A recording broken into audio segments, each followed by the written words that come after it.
Welcome guys back to another video in the channel. We're doing another episode of Arsenal Transfer News Daily. Today the main news is obviously on the government loan Arsenal have taken for £120 million. We're going to have a quick look at the statement now, as Arsenal have announced that the club is going to receive a Bank of England COVID loan. As we continue to work through the implications of the global pandemic on our finances, we can confirm today that the club has met the criteria set by the Bank of England for the COVID Corporate Financing Facility, the CCFF. As a result, we are taking a short-term £120 million loan through this facility to partially assist in managing the impact of the revenue losses attributable to the pandemic. This is a similar approach that has been taken by a wide variety of major organizations across many industries, including sport, and is repayable in May 2021.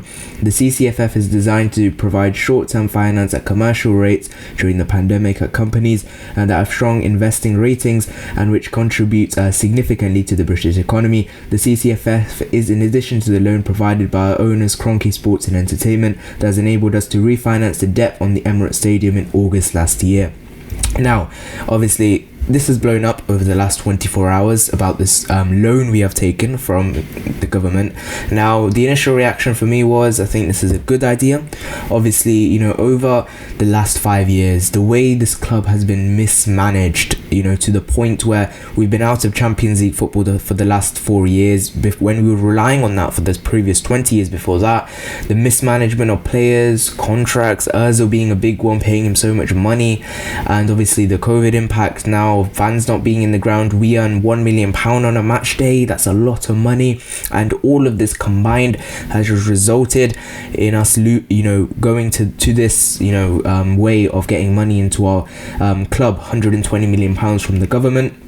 Now, my initial reaction is, this is fine. I think this is what normal businesses should be doing. You know, the interest rate on this loan will be below 1%. Now, we have 120 million odd sitting in our reserves, probably more than that. It's around 300 million pounds when the last accounts were released last year. So we have money sitting in our bank account, but when you can get 120 million for less than 1%, I know obviously it's confusing for a lot of you, but when you can get that 120 million for less than 1% interest rate, you're obviously going to go for it, and you're going to get it to cover your, you know, costs. Obviously 55 redundancies as long as that, and a lot of things have contributed to this. We're going to pay this off by May, you know, so obviously it's for the cost of Arsenal.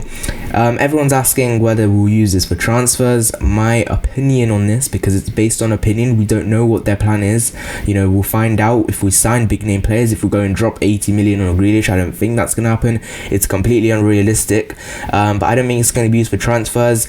Obviously, you know, everyone's saying we can't use this loan for transfers, but you have to remember we have, you know, money sitting in our reserves that we could use for transfers, and I think a tiny portion of that could potentially go to transfers, whether that's in January or the summer. And again, the implications are, I don't think this is going to be for transfers. It's just going to be to cover the costs and keep this business afloat. And this is a business. I know it's a football club, but it has to be run like a business, which, you know, it's just how football is now, and you just have to accept it. And this is how we're just going to have to move now. And yeah, that is the news, that we have got £120 million government loan for the CCFF, you know, this COVID loan that we have got. Tottenham Hotspur got it, you know, because of their issues with the stadium and stuff. But yeah, we've got this loan. Leave your thoughts in the comment section down below about it. Next bit of news is on Mesut Ozil, as reportedly he has agreed a deal with Fenerbahce for 3.5 years. AFC Bell have reported on this, and they have already said their goodbyes to Mesut Ozil for his time at Arsenal. He has agreed a deal with Fenerbahce, 3.5-year deal. He is reportedly isolating in Germany at this very moment, and in a few days he will be able to travel to Turkey to finish all the, I'm pretty sure he's already had a medical, but any other medical things, all the paperwork and stuff, and he will be signing as a Fenerbahce player. Now, yeah, big news, big news for Arsenal. Obviously, Mesut Ozil, 350k a week. I don't want to go on a rant on Ozil. I've done it a few times, to be honest, so I don't want to do it again, but I'm sure you guys watch my channel for a long time will know how I feel about Mesut Ozil, and he just needs to leave the club now. And this is it, to be honest. This is hopefully it. We need to get him out of the door quickly. We need to get those wages off the books, and with this loan thing as well, we need wages off the books, and by the end of the season 50 million will be off. I think we're still going to pay him, but again, it's just more than that with the PR and the argument arguments. We just need this player out of our football club, and the quicker we do it, the quicker it's best. It's just best for the football club. We get Ozil out the club. But yeah. Right now we're going to have a quick look at what Mikel Arteta has had to say about Mesut Ozil. On Mesut Ozil's future, I don't know what's going to happen. Obviously now he's free to negotiation with other clubs. We will discuss internally what's the best situation for him in the near future, obviously with the player and the agent too, and try and find the best solution for everyone. On whether he wants to play every game if he was in Ozil's shoes, Arteta said, I think every player wants to play football. This is why we picked this profession, and we are so lucky to be doing what we're doing. For every player that's not playing, it's always hard. On whether Ozil could still stay, I'm saying we'll decide what's going to happen in the next few days. On young players taking Ozil's place, I'm not going to bother reading that one. On whether it would be a good deal for everyone if a deal for Mesut was done. If something was sorted this month, it's good because it's good for both parties. It's good for Mesut and his future, and it's good for the club. If that's not the case, we'll move forward. Of the case, the player will stay here. On whether Ozil was training, he has been training with us, but he has been given some days off for something personal, but he has been training with us the whole time. That indicates that he is off training now because he is securing a deal with Fenerbahce. He was asked whether Ozil could play in the FA Cup game. He said we'll decide what to do. That kind of says no. Apparently there were some reports coming around that he wanted to play as a round, if like a farewell game, and the club said no.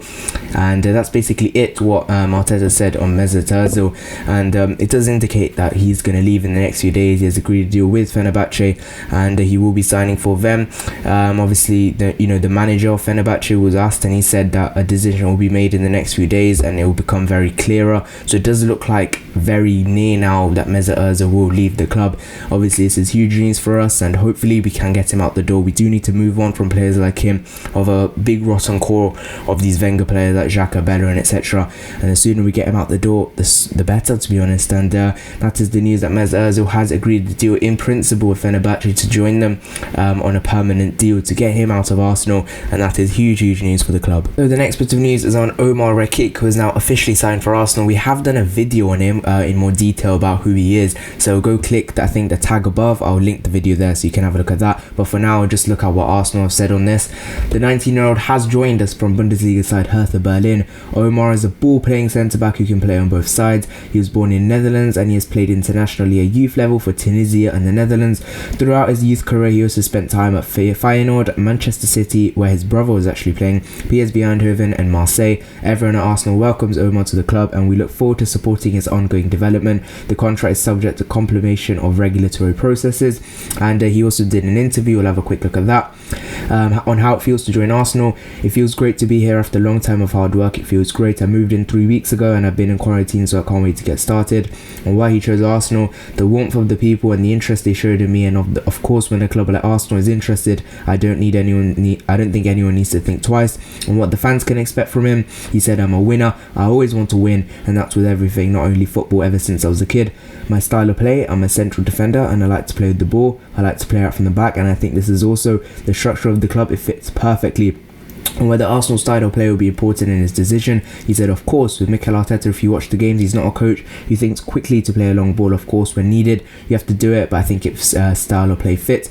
This is kind of indicating that he might be playing the first team, because obviously he mentioned Mikel Arteta, but that's just interesting. Next question is on whether our history of giving young players opportunities appealed to him. He said, of course, as a young player, you need to play somewhere where they're not afraid to give you a chance, and you can see a lot of youth players are broken through here. I want to be the next one.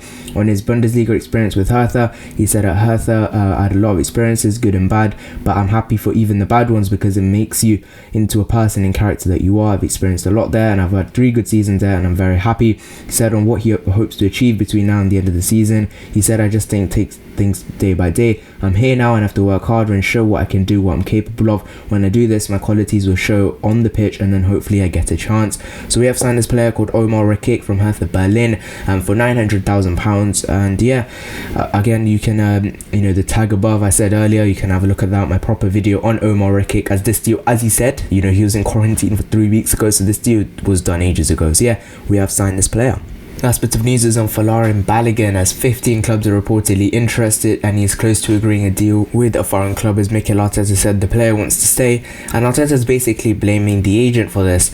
Now my initial reaction is the fact that 15 clubs are interested in Balogun means we have to sign him up. Which other player in our squad would 15 15 players be interested in. It's absolutely crazy. And it's just not League 2 clubs wanting him on loan. It's Liverpool, Dortmund, other big clubs as well, Italian, German, all around the world, Europe. You know, Balogun, we need to sign this player up. I say we take the punt, give him 100 grand a week, 200 grand a week. We need to tie down our assets, because this is a problem that's been going on for so many years now. Sanchez, Ozil, Aubameyang, Saka, Laka's going into his last year now.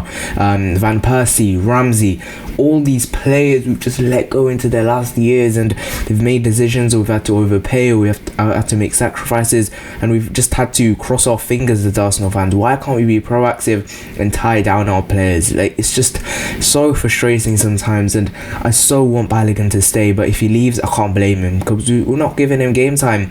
And according to the agent, I don't think it's the agent's fault. You know, 15 clubs are interested. Obviously you're going to talk to other clubs and you're going to demand the highest money, because you've let this happen, and because you're not offering as much game time as, let's say, a Dortmund would, because you'd be back up to Erling Haaland, who would learn from one of the best. So it's so, I just want Balogun to stay. But if he goes, I'd clap him off, I'd wish him all the best, and in a few years time, if we don't sign him up, trust me, we will regret it, because he will become a world-class footballer. I see it in Balogun already, and we'll just have to see what happens. So that is it for today's Arsenal Transfer News Daily. If you have enjoyed, please like and subscribe. See you guys in the next one. Bye bye.